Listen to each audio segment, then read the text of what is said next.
ఓం శ్రీ గణేశాయ నమః. శ్రీ గురుభ్యో నమః. శ్రీ రామచంద్ర పరబ్రహ్మణే నమః. హలో పిల్లలు, ఎక్కడి వరకు మనం చెప్పుకున్నాం కదా, సీతాదేవిని రావణాసురుడు ఎత్తుకెళ్ళిపోయాడు. అవునా? ఎలా ఎత్తుకెళ్ళిపోయాడు? మారీచుడు బంగారు జింకలా వచ్చాడు. ఆ జింక కోసం రాముడు వెళ్ళాడు. మారీచుడి మీద బాణం వేసేసరికి ఏమని అరుస్తూ చనిపోయాడు?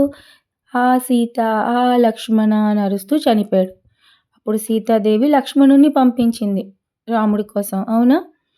రాముడు లక్ష్మణుడు లేని సమయంలో రావణాసుడు ఒక సాధువులా వచ్చి చివరికి అతడు రాక్షసుల్లాగా నిజస్వరూపం చూపించి సీతాదేవిని ఎత్తుకొని వెళ్ళిపోయాడు. అవునా? దారిలో జటాయువు కూడా ఆపడానికి ప్రయత్నించాడు, కానీ జటాయువుని కూడా రెక్కలు కోసేసి కింద పడేశాడు. సీతను ఎత్తుకొని ఎక్కడికి వెళ్ళిపోయాడు? లంకకి వెళ్ళిపోయాడు. అక్కడ అశోకవనంలో ఆవిడ్ని బంధించి ఉంచాడు.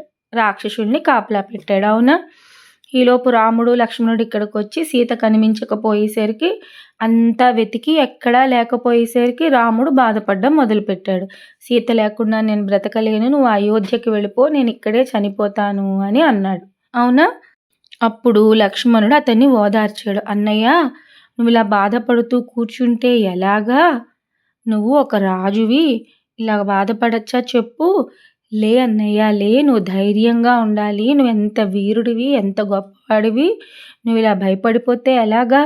సీతమ్మను ఎవరో తీసుకెళ్ళిపోయారు, ఏదో అపాయంలో ఉంది సీతమ్మని, మనం కాపాడాలి కదా, నువ్వు ఇలా ఉంటే ఎలాగా? పద వెతుకుదాము అని లక్ష్మణుడు ధైర్యం చెప్పాడు అనమాట. చూసారా? రాముడికి వాళ్ళ అన్నయ్యకి ధైర్యం చెప్పాడు.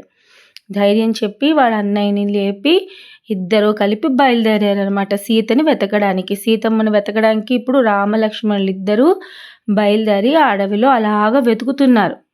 అలాగ వెతగ్గా కొంచెం దూరం అలాగ అడవిలో వెళ్ళగా ఎవరు కనిపించారుట? ఈ పెద్ద పక్షి పడిపోయింది కదా, జటాయువు. ఆ జటాయువు కనిపించింది. కనిపించి చూసేసరికి ఎలా ఉందిట? ఆ జటాయువు రెక్కలు విరిగిపోయి రక్తంలో మునిగిపోయి చాలా బాధను అనుభవిస్తూ చనిపోయే దశలో ఉంది. ఆ జటాయువుని చూసి రాముడు అడుగుతాడు, ఏంటి? అంతకుముందే జటాయువుని కలిశారు కదా వాళ్ళు పంచవటికి వస్తున్నప్పుడు దారిలో. దశరథ మహారాజుకి ఫ్రెండ్ కూడా ఈ జటాయువు. నమస్కరించారు. ఇప్పుడు జటాయువుని చూసి, అయ్యయ్యో ఏమైంది మీకు? ఎవరిలా చేశారు? ఏమైంది అని కంగారు పడుతూ అడిగాడు. అప్పుడు జటాయువు జరిగిందంతా చెప్పాడు. ఇలాగ సీతమ్మని రాక్షసుడు పట్టుకొని వెళ్ళిపోతున్నాడు.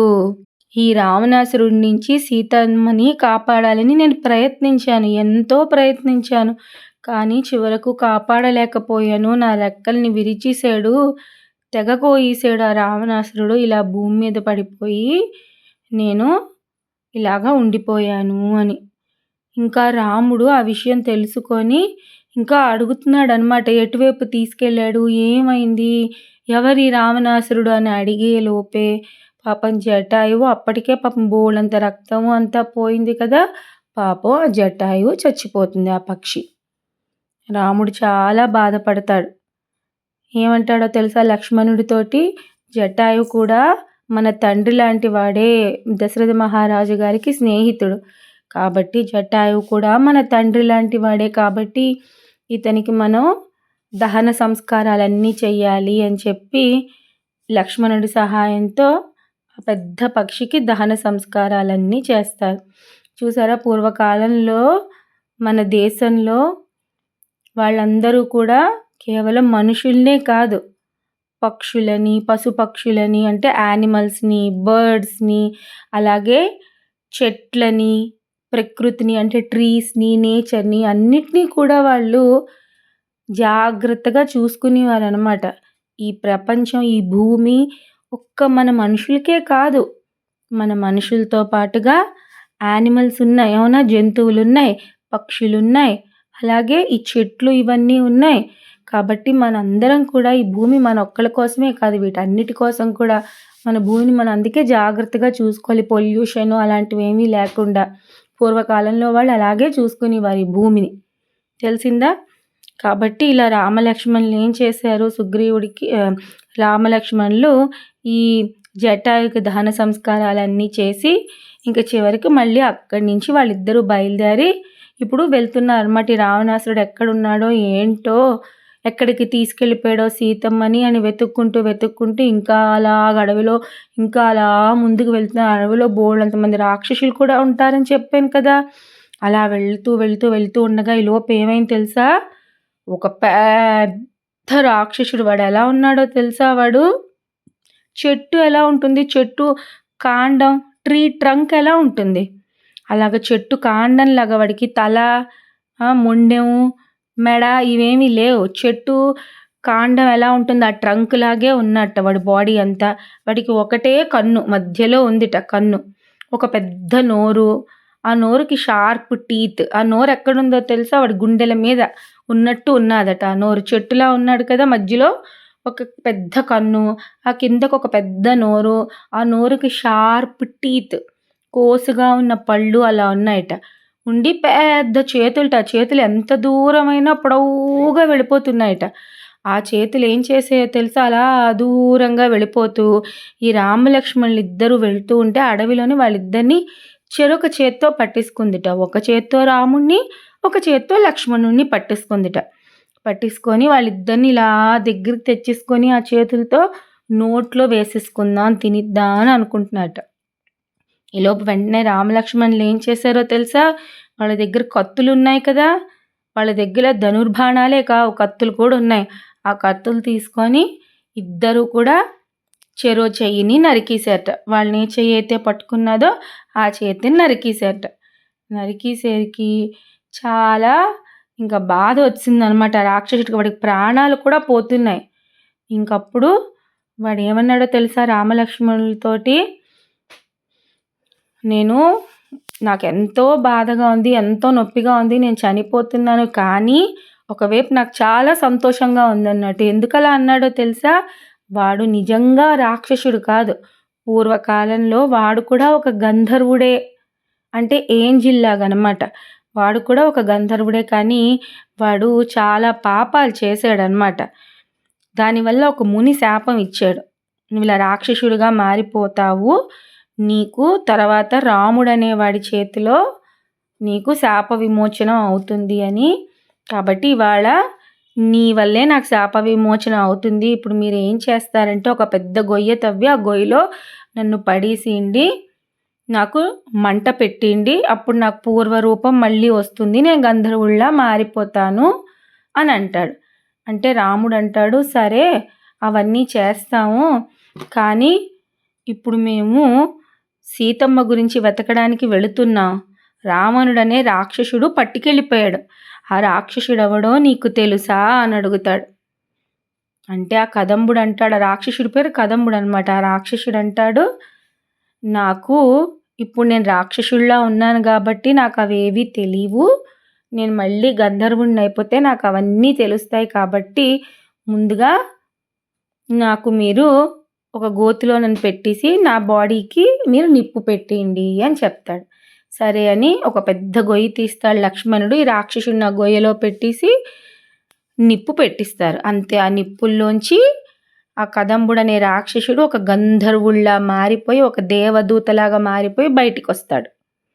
బయటికి వచ్చి రామలక్ష్మణులకి నమస్కరించి అప్పుడు చెప్తాడనమాట. ఏమని? రావణాసురుడు అనే రాక్షసుడు వాడు చాలా బలవంతుడు, వాడు సీతమ్మని ఎత్తుకెళ్ళిపోయాడు. మీరేం చేస్తారంటే మీరు ఒక్కరూ వెళ్ళకండి రావణాసురుడి మీదకి. మీరు ఇంకా ఇలా ముందుకు వెళ్ళారనుకోండి, ఒక పెద్ద పర్వతం వస్తుంది. ఆ పర్వతం పేరు ఋష్యమూక పర్వతము. ఏంటి ఆ పర్వతం పేరు? మీరు ఈ పర్వతం పేరు గుర్తుంచుకోవాలి, ఇంపార్టెంట్. ఈ పర్వతం పేరు ఋష్యమూక పర్వతము. ఆ పర్వతం మీద సుగ్రీవుడు అనే ఒక వానర రాజు ఉంటాడు. వానర రాజు అంటే ఏంటి? వానరాలంటే ఏంటి? మంకీస్ అన్నమాట. వానర రాజు అంటే మంకీ కింగ్. సుగ్రీవుడు అనే ఒక వానర రాజు ఉంటాడు, కానీ ఇప్పుడు అతనికి రాజ్యం ఏమీ లేదు. వాళ్ళ అన్నయ్య వాలి అతన్ని తరిమేశాడు. కాబట్టి సుగ్రీవుడు ఆ ఋష్యమూక పర్వతం మీద ఉంటున్నాడు. మీరు వెళ్ళి అతన్ని కలవండి, అతనితో మీరు స్నేహం చేయండి, అంటే ఫ్రెండ్షిప్ చేయండి. అతను మీకు హెల్ప్ చేస్తాడు, సహాయం చేస్తాడు సీతమ్మని వెతకడానికి అని చెప్పేసి వీళ్ళిద్దరికీ నమస్కరించి ఆ గంధర్వుడు వెళ్ళిపోతాడు అతని లోకానికి. ఇంకా సరే అని రామలక్ష్మణులు ఇద్దరు ఏం చేస్తారు, ఆ ఋష్యముఖ పర్వతం వైపుకి వెళ్తూ ఉంటారు. వెళ్తూ ఉండగా దారిలో వాళ్ళకి ఒక ఆశ్రమం కనిపిస్తుంది. ఇప్పుడు ఈ కథ కూడా చాలా ఇంట్రెస్టింగ్ అనమాట. అక్కడ ఆశ్రమం ఎవరిదో తెలుసా? మాతంగ ముని ఆశ్రమం. ఎవరి ఆశ్రమం? మాతంగ ముని ఆశ్రమం. ఆయన ఇప్పుడు ఇక్కడ లేరనమాట. ఆయన వెళ్ళిపోయారు స్వర్గలోకానికి.